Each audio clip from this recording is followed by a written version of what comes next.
If your Google ads aren't scaling your Shopify store, you're making one of these 8 mistakes. After managing hundreds of millions for brands, I've seen the same patterns over and over. I'll show you the biggest ones in this video and how to fix them. This first mistake is so common that I estimate 7 out of 10 Shopify brands are doing it right now. Most brands think more campaigns mean more control, but in reality, it usually does the opposite. It splits the budget thin and the data doesn't build. It leaves campaigns too weak to get momentum. So the account looks organized on the surface, but underneath, nothing is getting enough signal to really learn. We saw this in one account that looked clean at first glance. Lots of neatly separated campaigns. But when we looked closer, each one was pulling in barely enough conversion data to make useful decisions. So performance stayed flat. Not because the offer was bad, but because the structure was too fragmented. Once we simplified the account and combined similar campaigns, things moved fast. Revenue went from $20,000 to $32,000. Conversion rate jumped from 1.67% to 2.37%. And that's the key lesson. The algorithm cannot optimize around signals it barely receives. If every campaign is underfed, you're not creating control. You're creating hesitation. So here's how to fix it. First, look for campaigns that are too thin to produce meaningful learning. If you have a bunch of campaigns bringing in barely any conversions each month, that's your first red flag. Second, combine similar campaigns. Group low volume products together. Stop splitting campaigns over tiny differences unless you have enough conversion data to justify that separation. For most stores, simpler is the better starting point. Usually that means one tight search campaign or a search campaign paired with a shopping campaign. If you're running shopping, keep products grouped until clear winners emerge. If you are running search, keep it centered around one clear offer, one theme, and one strong intent.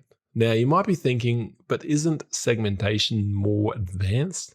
Only when the data supports it, because advanced structures without enough data are not sophisticated. It is just a pig with lots of makeup. So the rule is simple. Don't segment because it feels advanced. Segment when the data proves you should. And that's how you give campaigns enough room to learn. Once you fix that, the next question becomes, how do you make expensive clicks work when you lose money on them? This is another mistake that quietly dries up costs fast. A lot of brands go after the most obvious keywords. Buy dog food, best collagen powder, face cream for women. Yeah, those convert. There's a reason people are bidding on them. They are bottom of funnel searches, but they are also where the auction is most crowded. Competition is fiercest, and clicks are often the most expensive. So if that is your entire keyword strategy, you're marching straight into the most crowded auction on Google with a giant sign that says, "Hi, I would like to overpay now." The smarter move is to go one step up the funnel. Instead of targeting only the product someone clearly wants,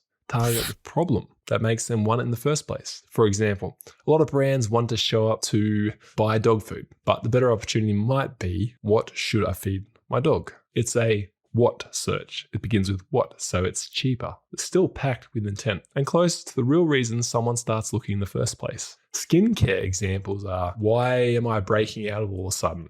Why am I always tired? How to fix dry skin at home. Those are not random information searches. They are often the first signal of a buyer entering the market. And here is how you find those keywords. Start with your search terms report. Look at what people are actually typing. Then use Google Search Console and Google Ads Keyword Planner to find real customer questions around the problem. Focus on phrases that begin with how, why, and when.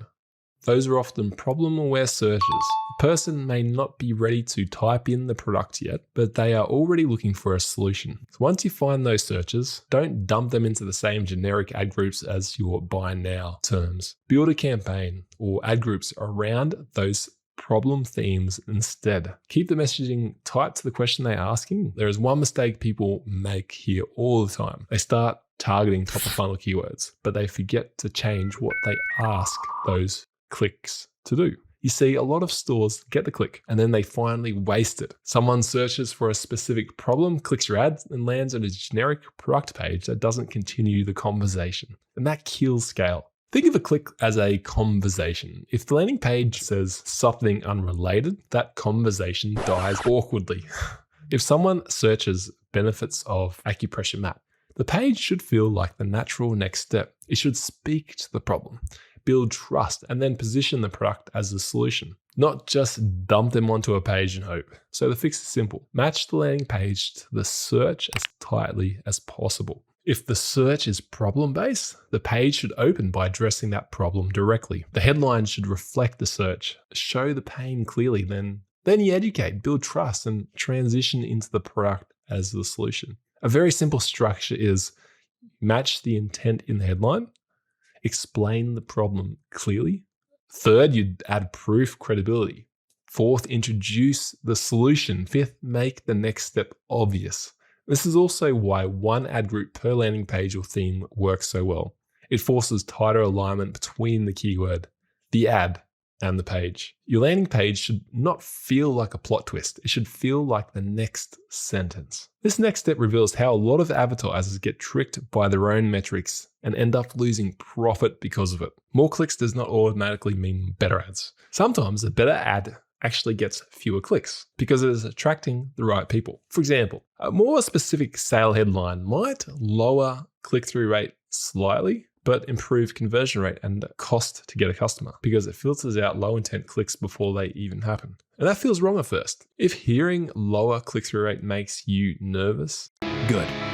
That's exactly why this mistake is so common, because people write ads like they're trying to be liked by everyone. But good ads don't need to do that. Good ads say no. I like saying no. They tell the right person, this is for you. And the wrong person, keep scrolling. This is what qualification looks like. What's the answer to increase profit? You rewrite your ads and assets to filter, not to attract everyone. It lowers their enthusiasm. Use qualifiers that make the offer clear up front. The easiest ones are price, discount, audience, location, product category. So for example, starts at $25 for remote executives, designed for sensitive skin. Those lines may reduce clicks a little. Good. That means fewer unqualified people are clicking through and wasting your budget. But remember, the ad still has to match the landing page. So if the ad promises something specific and the page turns broad or generic, click quality drops fast. The conversation breaks and so does performance. So a lower click-through rate is not always bad. If the traffic converts better, that ad is doing its job. Good. And that brings us to one of the most expensive mindset mistakes in Google Ads. A lot of brands start to optimize the wrong thing. A lot of brands panic when cost per click rise. But cheaper traffic is not the goal. Profit is the goal. Expensive clicks don't scare strong businesses. They expose weak ones. At the end of the day, your ability to scale comes down to 3 numbers. How much you make from a customer, how often people convert, and how much it costs to get them to click. That's it. A click is only expensive relative to how much your business can extract from it. Because if your AOV and conversion rate are strong, you can afford clicks that weaker competitors simply can't. And that is where scaling actually happens. Start asking, how do I make each click worth more? There are 3 ways to do that. First, improve conversion rate. Make the page clearer. Build more trust. Remove friction. If more visitors buy, every click becomes more valuable. I'll help you more with this soon, so keep watching. Second, improve AOV. Use bundles, upsells, and post-purchase offers. Change your product line so customers naturally buy more. Third, improve email. A lot of visitors will not buy on the first click, but if they come back later through good email flows, that original click becomes more valuable than it looked at first. That is the real scaling mindset. But there is a way that scaling can go wrong fast. Google Ads sends a lot of first-time visitors. So if your store only works for people who already know you, scaling gets capped fast. A lot of brands think they have a traffic problem, when really they have a page that does not do enough to convert cold visitors. Because cold traffic needs more. It needs clear value propositions, strong visuals, reviews, trust signals, and a checkout that feels easy and safe. Even something simple like adding PayPal, Apple Pay, Google Pay can reduce hesitation because it makes the whole experience feel more legitimate. So audit your page like a first-time buyer. When someone visits for the first time, what do they see in the first 3 seconds? Visit one of your pages used in Google Ads and give yourself 3 lazy seconds to figure out what's going on. Do you know what it is? why it matters, why you should trust them, and what to do next? That's the 3-second stranger test. If the traffic is broader or more problem aware, don't force them straight into a standard product page. In those cases, a dedicated landing page often works because it can educate first, then sell. Because a lot of scaling problems are not really traffic problems. They are actually first impression problems. Now, if you can do this next point, you will have made it in e-commerce. I remember looking at one ad account and thinking, this should be scaling harder than it is. The ads were working, CPA was acceptable, the conversion rate was decent. On paper, it looked fine, but revenue was at a ceiling for years. When I dug deeper, the problem became obvious. The business was doing almost nothing after the first sale. There were poor emails, poor product strategy. When I dug through unpublished reviews, I saw poor customer experience. The brand was paying to acquire customers and then just stopping there. That is the real point here. Stores that scale are not only good at getting the first sale, they're good at increasing what each customer is worth. And that extra value can come from a few simple places. Bundles, one-click upsells, email, customer experience. But the biggest one is improving your product line because your products directly relate to lifetime value. Because if one store makes more per customer, it can afford to scale harder. It can bid more aggressively, absorb higher cost per clicks, and stay profitable. So don't just look at what happens before the ad cut. Look at what happens after it. Do you have a one-click upsell in Shopify?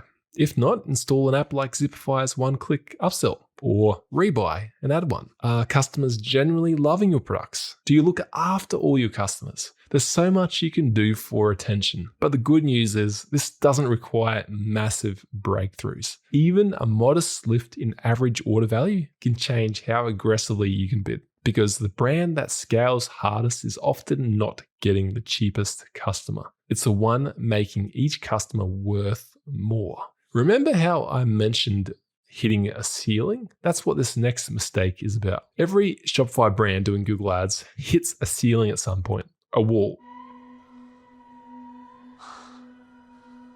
You keep pushing search and shopping harder, but those campaigns mostly capture demand that already exists. They don't create it. The problem is, by only showing up once someone is already searching, your growth is capped by however many people are already in the market. I saw this in one account where search was performing fine, but scale kept stalling. Every time we pushed harder, CPCs rose, efficiency tightened, and growth flatlined. The problem wasn't the account structure. The problem was that I was trying to harvest demand the brand had never created. Search is a harvest channel. YouTube, demand gen, campaigns help plant the field. And that is where campaigns like demand gen and YouTube come in. And YouTube is crushing it right now for Shopify brands. These campaigns let you get in front of people before they search, before they know your brand, before they're comparing options. You're not just waiting for intent anymore. You're helping create it. And that matters because once more people know you, search gets stronger too. Branded search lifts, retargeting improves, conversion paths get easier. Don't treat search as your only growth engine. Use demand gen and YouTube to reach cold audiences earlier. Build awareness and create the demand that search can later capture. Even if you avoid all of these mistakes, Google Ads has a bunch of default settings that suck ad spend if you don't change them. So if you want to stop leaking budget there as well, watch this video for my top tips to improve your Google Ads performance.